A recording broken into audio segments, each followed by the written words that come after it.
Hey, Michael, it is Movie Mike from Movie Mike's Movie Podcast. How are you? I am doing great. Oh my God, I love the name and I love the podcast. I cannot wait to listen to it.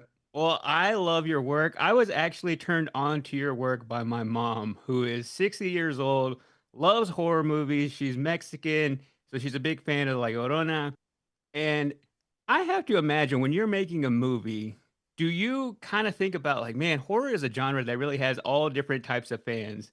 Do you have to make a movie knowing that okay, I want to appease these fans, but I also want to make something that is honest to myself. Yeah, I mean, I think that it's oh my God, I love your mom. Your mom has great taste in films. I just want to get that out there. Honestly, you want to make something that has the broadest appeal. And obviously with this one, I'm so blown away by the incredible response that the movie got. I think ultimately when you're making something, you just want to make something that satisfies you and that you enjoy as an audience member and because every day you're the first audience member for the actors when they're getting in front of the camera. You're the first one at the monitor. You're the first one like looking at like the stuff that they're doing. You're the first one seeing the movie come together. And so that's just using that as a guide of like, what you want to see and what's entertaining you is always I think that's what keeps me honest. I think because it's easy to kind of second guess things and just think like, oh, people will like such and such and such and such. I think you got to just make a movie that you're enjoying when you're making it. When you're starting to second guess things, do you have a director friend you can go to and say, "Hey man, I'm having trouble with this scene or I don't really know where to go with this. Give me some advice here." I mean, lots of people. I mean, I think, both of my producers are just incredible. Obviously James, like, I bounce ideas off him all the time. Peter is an incredible producer and just a great storyteller. On set, Patrick and Vera they're both directors themselves. I think, one of the things like before I really started directing movies, I was actually like very gun shy to work with other directors because I think there's a feeling of like they're going to know more than you, or they're going to be, they're going to take the movie away from you, or something like that.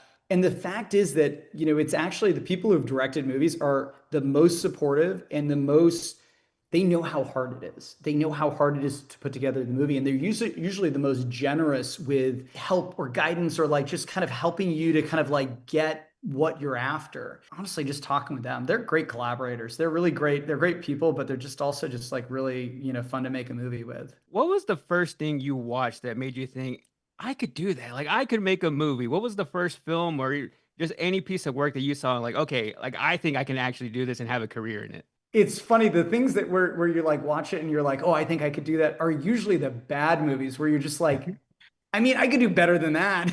It's kind of like some people who say like when there's a hit song, like I could have written that, and you think, well, you did it. No, exactly. I mean, the movie that really always sticks with me and I always think about is Jurassic Park. And Mhm. that wasn't like something like, oh, I think I could do that. I was just so blown away by that experience. I was like, oh my God, I love that movie. I love the experience. I just remember like at the very end, Spielberg's credit coming on, and I'm like, oh my God, I want to do that. Like that just like really like stuck with me. And beyond that, it was just like, just make movies with my friends. I was just kind of like, pulling out the video camera and, just how I got started. When you started making movies with your friends, who got you your first camera? It's funny, my parents are divorced and or yeah, even at the time and so they both got me different cameras. I had my dad's camera at like my dad's house and then my the camera at my mom's house. Did they know the other one had bought you a camera, or did you work the system? I was like Yeah. trying to get a better camera from no,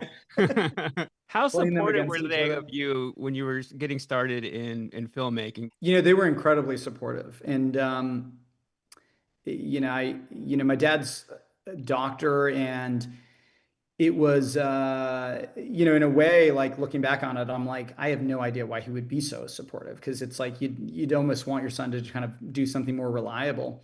But his dad was like first generation from the Azores. He came over. My grandpa came over as like a farmer. He was like a dairy farmer. And so I think my dad looked at it like his dad had no idea what he was doing becoming a doctor. So it's like even if he didn't know what I was doing becoming a director, it was like, he knew that there would be a path that people have, that it is a job and someone did it.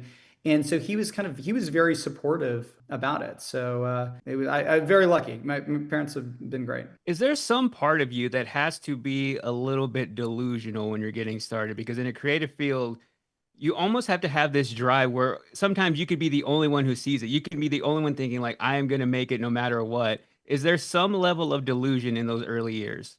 Oh yeah, no, absolutely. I mean, I think it's like, and I think it's just the trick is trying to have a healthy balance because also that delusion can be really destructive and harmful in a whole bunch of different ways. And also when you're making something, because you need to convince yourself that you can do it, even when you're young and starting and not very good. You need to convince yourself like, oh, I'll eventually be able to make good movies.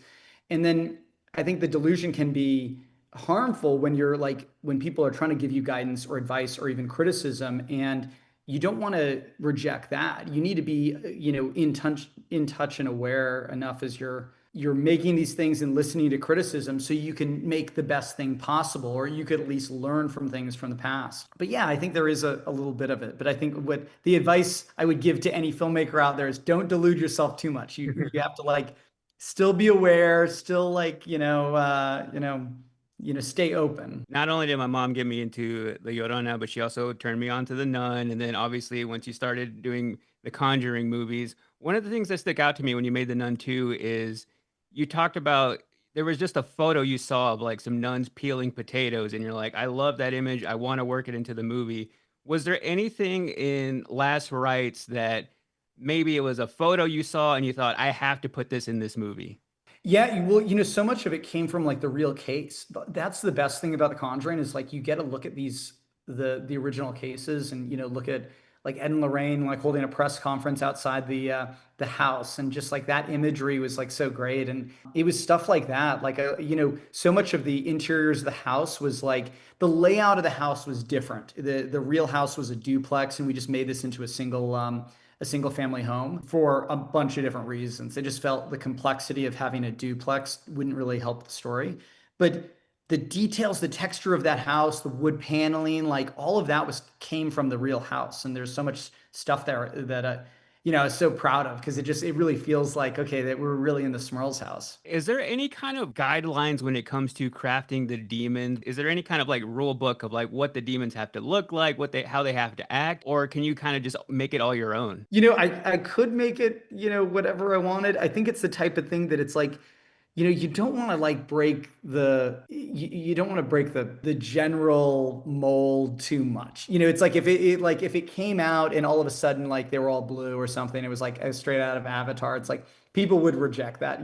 There's a certain, I think, expectation for what it is, but I think it's not just Conjuring films. I think it's even this kind of retro supernatural horror movie. If you look at the Innkeepers and those kind of the great pale face of the woman who hanged herself. It was there's we all know the Conjuring such the behemoth in in the genre, but there's all these other kind of great examples of what our expectation for supernatural creatures are. And I think that is it all needs to kind of work in something like that. So yeah, it could be anything, but I kind of just staying true to the core. Well, appreciate this, Michael. This has been awesome. Yeah, Mike, thank you so much. I really appreciate it too.